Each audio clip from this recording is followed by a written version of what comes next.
حضور علیہ السلام سے صحابہ نے پوچھا یا رسول اللہ صلی اللہ علیہ وسلم ای المسلمین خیر، مسلمانوں میں بہترین کون ہے، اچھے مسلمان کون ہیں؟ تو آقا علیہ السلام نے ارشاد فرمایا من سالم المسلمون من لسانہ، اچھا مسلمان وہ ہے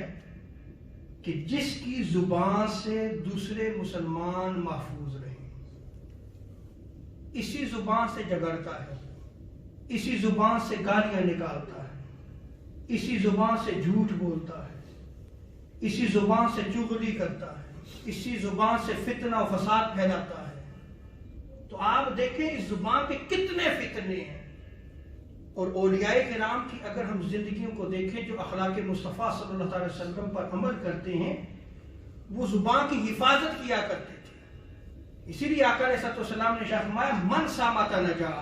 جس نے خاموشی اختیار کی وہ نجات پا گیا، یعنی وہ زبان کی حفاظت کرتا ہے، اسی میں اس کی نجات ہے۔